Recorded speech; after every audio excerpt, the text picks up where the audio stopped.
Hey everyone, thanks for listening to the Grow Your Life podcast. My name is Jeremiah Krakowski, and on this podcast we talk about ways for you to grow in your life and in your business. Now today is a special treat. It's not going to be a video podcast, it's just audio, but I'm doing an intro here. I got a chance to head up to Dallas, Texas with Rick Pino, and we were in the car. So he's been a client of mine for a couple of years now, and we've helped him build multiple seven-figure business in coaching and course creation.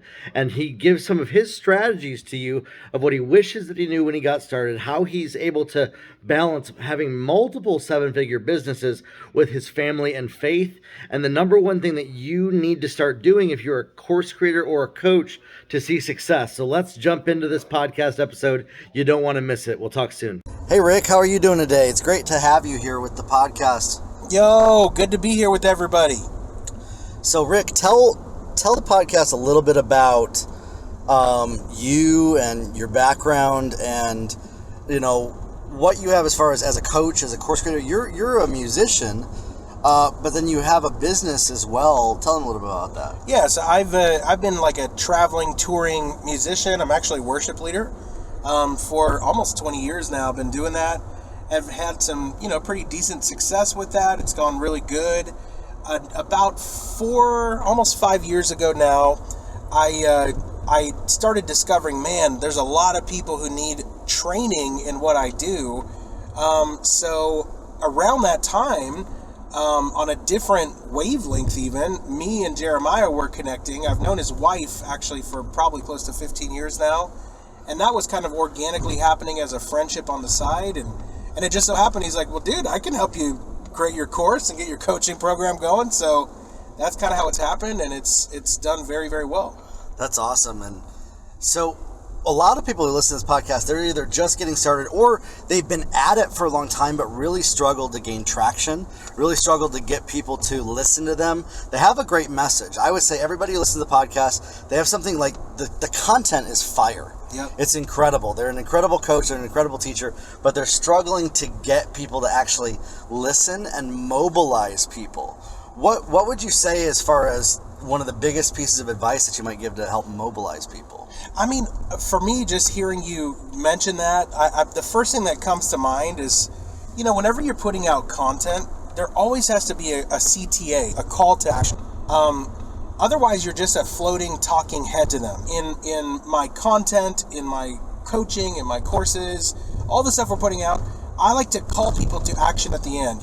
Even if it's a simple call to action, like, hey guys, leave a fire emoji, or drop it in the comments where you're watching from, or something like that. Just something to get them to engage with you, because if they're not engaging with you, they're only listening to you. I want them to be interacting with me, because I've found that whenever there's actually interaction with your community, there's a lot more rapport that is built, and you build trust way quicker when you're interacting instead of them just listening to you.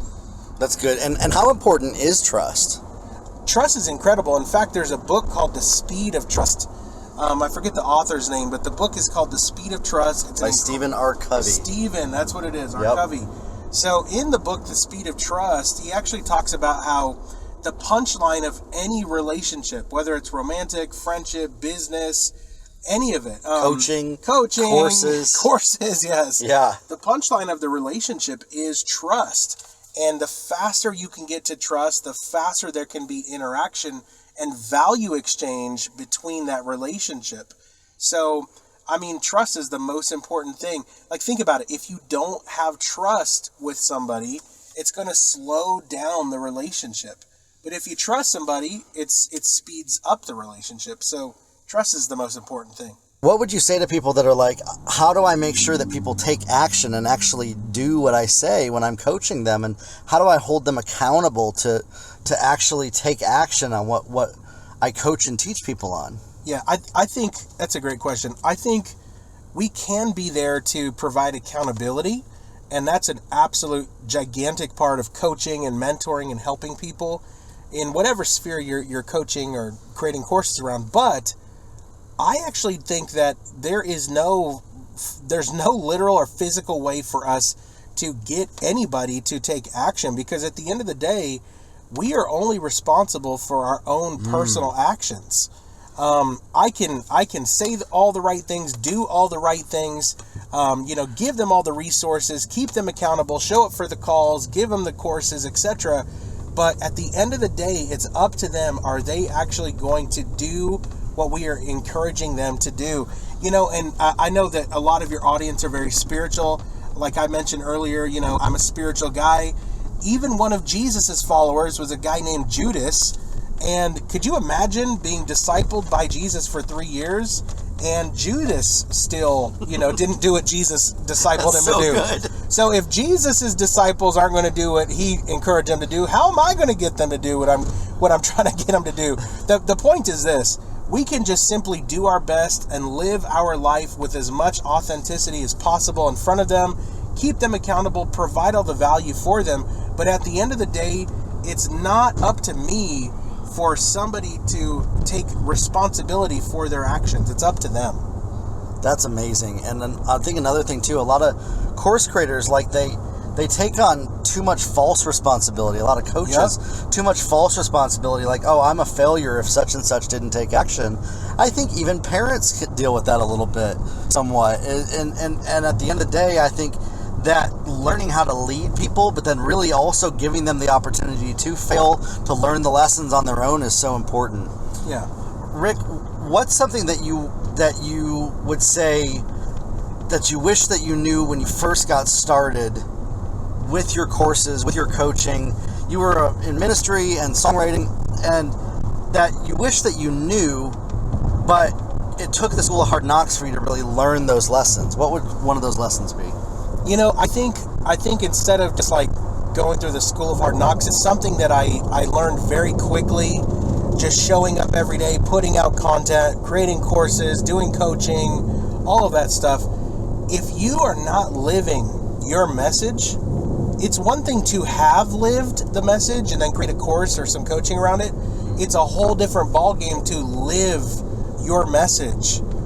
Because what I have found, the only thing that's really helping these people, it's not necessarily the way I say it, it's not the quote itself, it's the authenticity I have to impart to them. Whether that's you're in health, whether that's you're a spiritual coach, a business coach, any of that stuff, I want to be able to impart authenticity to them. So I think, and that's where a lot of course creators, coaches, they get a little bit in their heads about. They think about, I got to say it the right way. I got to do it perfect. And Jeremiah, me and you talk about taking imperfect action all the time.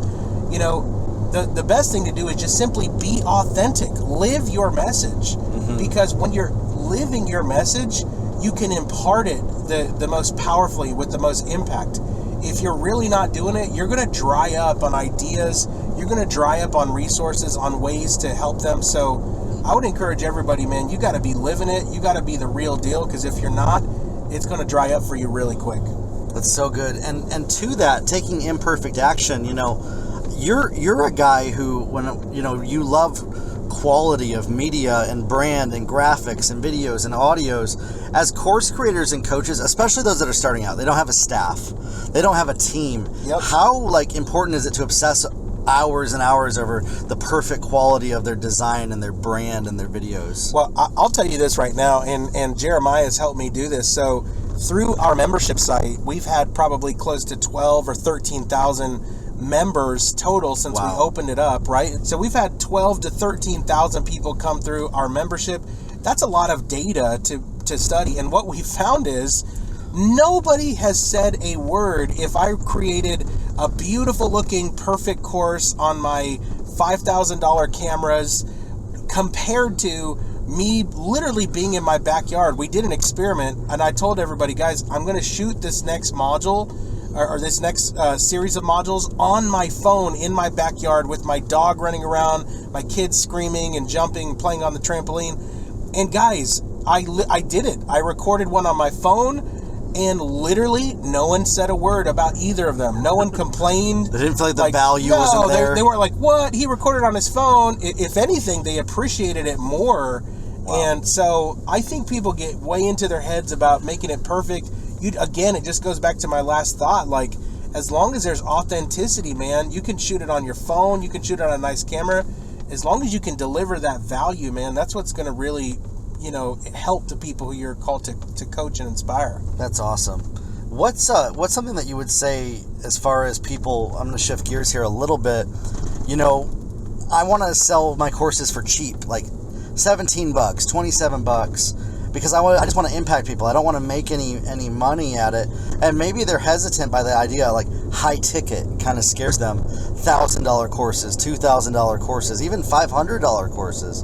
What would you say to that? And as somebody who's gone through it, a lot of your stuff when we started was a little bit cheaper, on the cheaper end. I know we were talking about this the other day. What would you say to that? Yeah, I got a couple of ideas on this. First of all, if you're a person called to business and you're trying to get a business off the ground and you're saying, I don't really want to make money, I just want to impact people, then you're not going to be in business very long. Business is all about making sales. It's about helping people and making sales. But man, cash flow it's the life force of a business. If you don't have cash flow, you don't have a business. And how do you get cash flow? You have to make sales. And I will tell you this right now, I've learned from experience, it is just as much work to sell a $1,000 product or a $5,000 product as it is to sell a $10 product. It's the same exact work. And so my question to the listeners are, would you rather make $1,000 or $10? And, and we've experimented this because like Jeremiah said, I come from a ministry background. So, there's been times that I'm like, let's just go impact. And we've helped a lot of people. But, when it comes down to it, the price that a person pays for your product or service is going it's going to let you know what kind of person that is. If they purchase a low ticket item from you, chances are that client is not going to be nearly as good of a client as somebody who purchases a high ticket product from you. And the beauty of high ticket is you can make way more money. You can help somebody on a deeper level, and the customer service is way easier. And here's what I found with our high ticket customers. They don't need nearly as much hand holding, and they're not nearly as entitled, after they paid thousands as the person who paid, $14. Which is so opposite of what people think. They're like, they paid more, so they're going to be more entitled to want more from me. No, I mean, people who pay more for the product, the service, whatever it is that you're selling them, they're actually so serious about this. They're ready to go. They need the least amount of hand holding from any of our clients. That's awesome. So, let me tell this story right quick. I think this could bring some value to your listeners who are struggling with offering a high ticket offer. So I've got a buddy of mine, and I know you guys, if you're following Jeremiah closely, you've heard about challenges, right? He teaches about challenges quite a bit. Online events, challenges. Online events, online stages, challenges. And so a buddy of mine recently, he hosted an online event. It was a 3-day workshop, and he was talking to me about it, and I was like, well, bro, that's great. How'd you do? And he was like, he was brand new, right? He had no clue. It was his first one he's ever hosted. And he was like, I think it did good. And I'm like, well, how much money did you make? How good did it do? He's like, well, I made $240,000. I was like, what? That's amazing. How much did you spend in ads? He's like, I spent $17,000 in ads. I'm like, bro, you made you made $250,000 off a $17,000 investment. You crushed. And he's like, yeah, I guess it's good. I was like, bro, how much was your course? He's like, no, I didn't sell a course. I sold a high ticket coaching, and it was $20,000. I was like, what? You're kidding me, bro. That's nuts. And he said, yeah, I didn't know any better. Like, I didn't know you were supposed to sell it for cheaper. And here's the craziest punchline ever. Remember we talked about taking imperfect action? This is the question that just got me laughing the hardest. I said, bro, what do you include in the package that you gave him? He said, well, I've got this and that, but to be honest with you, I don't really know. I mean, I need to figure it out in the next month because all the coaching starts next month, so I'll get it figured out. Guys, He didn't even know what was in the package, and sold however many of that is, 240. He sold like 13 or 14, $20,000 coaching packages, and he's crushing it, guys. Well, the biggest thing is he sold them on the result that they were going to get. Yes. So now he's going to deliver helping them get that result. And he definitely can. You know, when somebody signs up for a $5,000 coaching package with me, they get 12 hours with me, and I can take you through in 12 hours launching and scaling and growing your course business online. If you schedule, you know, a coaching session with me, we do a deep dive into that together, and we're able to help you start to get more customers and sales in your business. Now, a couple more final questions here before we wrap up. I know that you've got a lot of stuff going on. You have multiple businesses too that you do, but one thing that I've always really respected of you that I've not seen prevalent as much in the business world is you're a family man, and your family comes before anything else. Tell the listeners a little bit about that, and how do you balance that? You know, one of the biggest reasons why people say, I can't build my business is because I have kids and my family. Yep. 100%. What would you say to that? I would say that struggle is absolutely real, for sure. Yeah, right? The struggle is real. We're not minimizing the struggle. No, I'm not saying that, you know, those people are full of lies, and of course you can. I mean, guys, it really is a balancing act. But I would say this, it is doable. It just comes down to, you know, I prioritize well, again, I'm a spiritual guy, so I prioritize God first, then my spouse, then my kids, and then everything else in that order. And if something tries to bring my life flow out of that order, I don't do it. Because as soon as that order gets out of order, everything starts getting wobbly. I start losing grace, and I start getting into striving. So what I encourage people to do, you absolutely can build a business. You can build multiple businesses. Over the past 5 years, I've built probably 8 or 9 businesses. Most of them, I would say 7 of them, have actually done very well. We've done multiple 7 figures with, you know, multiple of my businesses, and they've done good. And I've done all of that with my family being first. So what I actually do is I make sure that my wife's tank is filled, my kids' tanks are filled. You know, my time with God obviously is everything. And then after that, I'll come and through technology, through having, you know, a solid vision, a solid roadmap, and not being afraid to take imperfect action. I think that's one of my best strengths. I will jump into something, man, and we'll figure it out later. Those few things have helped me be able to do what I've done in the past handful of years. It is doable. It is a balance, but you can do it as long as you keep your family and them first. You can absolutely do it. You just got to prioritize your time. And a big part of that is too, you know, learning what to say no to sometimes, what to say yes to, really making sure that you prioritize what you do. You know, you don't just flippantly wake up and the day happens by accident. Yep. You make sure that you're intentional about it and you're disciplined. Yep, 100%. I mean, my personality type is I'm a go-getter. I'm a self-starter. I'm a go-getter. I'm always fired up. And, you know, it's interesting. I'm not a big coffee drinker. I'm not against it. I just don't need it because I'm fired up. So I'm excited to, you know, connect with God, with my family, and then go bring some value to the world.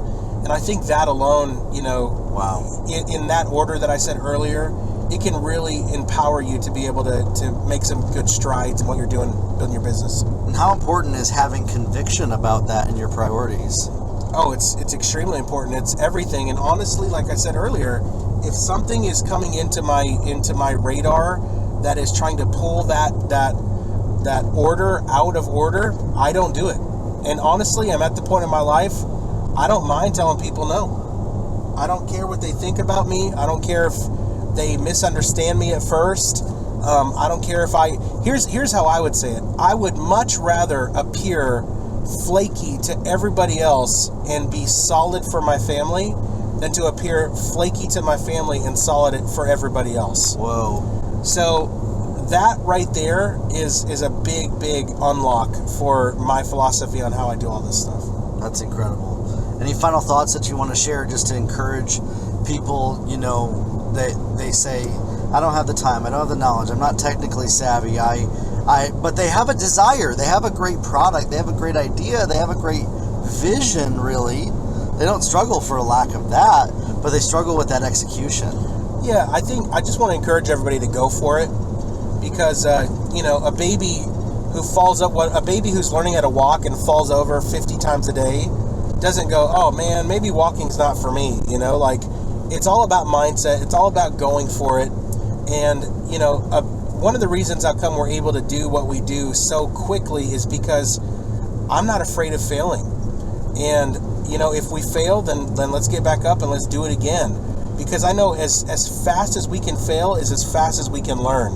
So the only way that you're going to fail is to try. So you just got to get out there, man. Just go for it and understand you're going to take a couple of punches in the mouth here and there sometimes. But those are actually the things that are going to qualify you to become successful as long as you don't give up. I think that's the biggest thing. So just go out there, take action, guys. Awesome. Thanks, Rick. Thanks for sharing your pearls of wisdom with everybody. Thanks so much for having me on the podcast, guys. Really appreciate it, Jeremiah. Connect with Rick at Rick Pino, RickPino, on all the social media platforms. Yep. Have a good one, everybody.